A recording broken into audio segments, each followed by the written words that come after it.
جی السلام علیکم. Today with شاہین سے میں ہوں سید شاہین عبداللہ.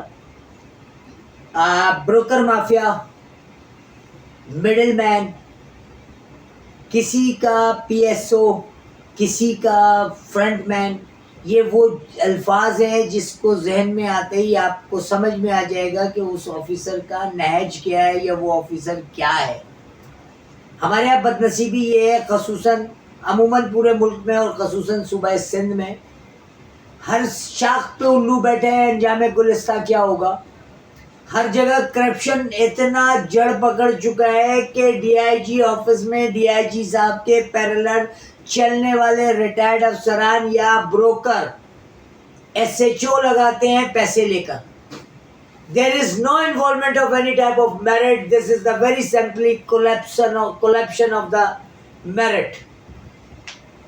ایک 32 افراد کی لسٹ نکالتے ہیں جو ڈی آئی جی کے پروٹوکول کے لیے نامینیٹڈ لسٹ ہے، جو سلیکٹو لوگ ہیں جنہوں نے ایس ایچ او کا کورس مکمل کر لیا ہے، ٹریننگ مکمل کر. وہ بیچارے لسٹ میں نام ہے، ڈی آئی جی آفس میں لسٹ پڑی ہے، ان میں سے کسی کو ایس ایچ او نہیں لگایا جا رہا ہے. ایس ایچ او لگانے کے لیے میرٹ ہے سمنا بند تھانہ 5 لاکھ روپے، عزیز آباد تھانہ 10 لاکھ روپے، نیو کراچی تھانہ 8 لاکھ روپے. ابھی ریسنٹلی ایک ایس ایچ او جن کے خلاف 3 کمپلینیں تھیں، خواجہ اجمیر سے ان کو ہٹایا گیا، معمار سے ان کو دوسرے دن ہٹا دیا جاتا ہے، تیموریہ میں لگا دیا جاتا ہے. وہ اپنے دوستوں کے گروپ کو لے کر کے آ رہے ہیں اور ڈی آئی جی عرفان بلوچ صاحب کا بروکر خاص سارے جگہوں پہ ایس ایچ او لگاتا پھر رہا ہے. یہ میرٹ کا قتل ہے. آپ نے ان 32 لوگوں کو سرکار کے خرچے پہ ایس ایچ او کی ٹریننگ دلوائی، پھر آپ ان سے کام نہیں لے رہے. اس کی وجہ ہے، میں نے کہا نا کہ انجام گلستہ کیا ہوگا، ہر شاخ پہ الو بیٹھا ہے. جناب تنویر اعظم اوڈو صاحب additional inspector general of police سے 1 گھنٹہ میرٹ اور بروکر کے موضوع پہ بحث کی گئی. انسپیکٹر جنرل آف پولیس اتنے معصوم آدمی ہیں کہ وہ یہ کہتے ہیں کہ مجھے تو پتہ ہی نہیں کہ یہ سیٹیں بکتی ہیں، اور آج سے نہیں. 2 اشروں سے بیوروکریسی سے واسطہ میرا ہے، 20 سالوں سے تو میں خود ان سیٹوں کو بکتے دیکھتا ہوں. اگر ایک شخص 2 کروڑ روپے، 50 لاکھ روپے، 5 لاکھ روپے، 10 لاکھ روپے لگا کر کے میرٹ کو سائڈ پہ رکھ کر کے ایس ایچ او لگے گا تو سب سے پہلے وہ اپنے پیسے جو اس نے لگائے ہیں اس کو کمائے گا، اور پیسے کمائے گا تو اس کا مطلب ہے کہ انصاف کا قتل ہوگا. پیسے کمائے گا تو اس کا مطلب ہے معاشرے میں بے روی پھیلے گی. یعنی کتنے افسوس کی بات ہے کہ ڈی آئی بی برانچ کا خرچہ، پولیس انٹیلیجنس کا خرچہ آپریشن سے زیادہ ہے، لیکن کیا police D I B branch کو یا پولیس انٹیلیجنس کو نہیں پتا ہے کہ کس تھانے میں گٹکا کون بیچتا ہے، چھالیا کا کام کون کرتا ہے؟ اور یہ جو ایس ایچ او کی فائنانس ہوتی ہے اس میں بھی یہ لوگ پیسے لگاتے ہیں کہ میں تمہیں وہاں ایس ایچ او لگا رہا ہوں، میرا مال وہاں موو کرے گا، میرا مال وہاں کیبنوں میں بکے گا. اور اکثر پولیس افسران کو صرف اسی بنیاد پہ نکالا جاتا ہے کہ ان کے علاقے میں کرائم ریٹ کم ہونے کی جگہ بڑھ رہا ہے. تو جب آپ میرٹ پہ ایس ایچ او نہیں لگائیں گے تو کرائم ریٹ تو بڑھے گا، کیونکہ اگر کسی نے 10 لاکھ 12 لاکھ 15 لاکھ روپے خرچ کیے ہیں کسی کو ایس ایچ او لگانے کے لیے تو اس کی وجہ یہی ہے کہ وہ 15 لاکھ کی جگہ 5 کروڑ روپے کمائے گا.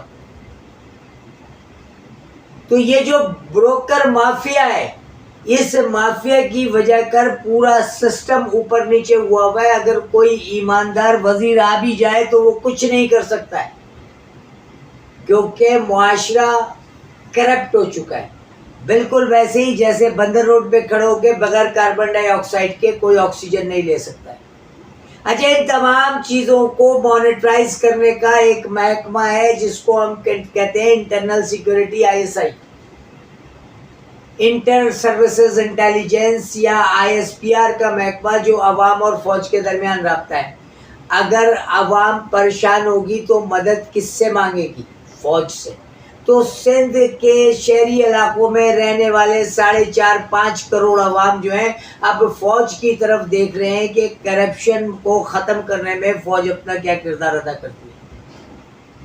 لیکن ایک بہت بڑا المیہ یہ بھی ہے کہ اگر کوئی ڈی آئی جی 5 لاکھ روپے لے کر کے ایس ایچ او لگاتا ہے تو فوج کا کوئی بریگیڈیئر کم سے کم 5 کروڑ روپے لے کے ایس ایچ او لگائے گا کہ ان کا لیونگ اینڈ اسٹینڈرڈ پولیس سے بہت زیادہ ہائی ہے۔ تو اگر وہ رشوت لے گا تو اپنی سطح اپنی لیول پہ لے گا۔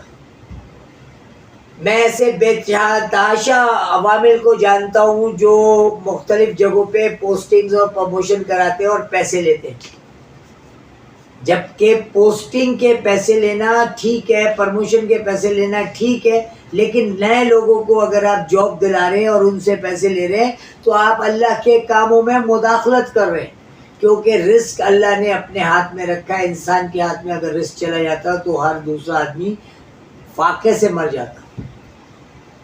تو ہمارے یہاں کا المیہ یہ ہے کہ ہماری حکومت خود تو کرپشن میں ہے ہی ہے، کرپشن کے لیے انہوں نے اسٹوڈنٹ رکھ رکھے ہیں جن کو فرنٹ مین، پی ایس او یا ان کا میڈیٹر کہتے ہیں، اور یہ بہت اسٹائل سے آئیں گے، عرفان بلوچ صاحب کے پاس بیٹھیں گے، 3 ایس ایچ او لگوائیں گے، اس کے اگلے دن عرفان بلوچ صاحب کو 30 لاکھ روپے دے جائیں گے، 15 لاکھ روپے دے جائیں گے، 5 لاکھ روپے دے جائیں گے، اس کے سر پچھلا حساب برابر ہو گیا۔ تو آپ نے پولیس کی سیٹ، پولیس کی ایس ایچ او شپ کرمنل کے لیے استعمال کیا، کیونکہ وہ کرمنل ہے جو پیسے لگا کے اس کو ایس ایچ او بنا رہا ہے، وہ اپنا پیسہ بھی، اپنا مستقبل بھی سب کچھ سیکیور کر رہا ہے اس علاقے کا ایس ایچ او اپنا لگا کے۔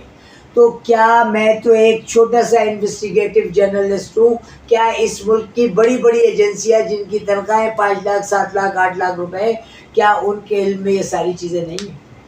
یقیناً ہے، یقیناً ہے، لیکن سوال یہ پیدا ہوتا ہے کہ ان پہ امپلیمنٹ کون کرے۔ دیکھیں، منظور قادر کاکا چیئرمین کے بی سی اے تھا، جب اس کو سندھ بلڈنگ کنٹرول اتھارٹی بنایا تو ڈیو ٹو دا 18 امینڈمنٹ اس کو انہوں نے اس کا نام بھی چینج کر دیا۔ متحدہ کے بے ضمیر منسٹروں، ایم پی ایس کو، ایم این ایس کو خاموش کرانے کے لیے کچھ پیسے اور 5-7 اپارٹمنٹ گریڈ 4 کے دیے، متحدہ خاموش ہو گئی۔ اب جس طرح سے ایس بی سی اے پیپلز پارٹی کے ہاتھ میں، اسی طرح سے پورا شہر بھی ہاتھ میں آ گیا کہ ان نالائق ناانجار افسران کو ایس ایچ او لگایا پیسے کی بنیاد پہ۔ تو جہاں میرے بھائی پیسے کی بنیاد پہ سیٹوں کا خرید و فروخت ہوگا، گھوڑوں کا خرید و فروخت ہوگا، اس جگہ پہ امن، آشتی، آتشی اور دیگر چیزوں کو آپ کس طرح توقع رہ سکتے ہیں؟ ٹھیک ہے، تو اب سوال یہ پیدا ہوتا ہے کہ آپ کیا مستقبل کیا ہوگا۔ میں انشاءاللہ اگلے پروگرام میں اس کو بھی ڈسکس کر لوں گا۔ فی الحال شفیق احمد وکیلی کے لیے پریزیڈنٹ آف پاکستان نے جو ریکمنڈیشن بھیجی ہے، اس ریکمنڈیشن کے تحت شفیق احمد وکیلی کو پریزیڈنٹ آف پاکستان کی سیٹ فالو کر کے دی جائے۔ ٹوڈے وتھ شاہین سے شاہین عبداللہ کے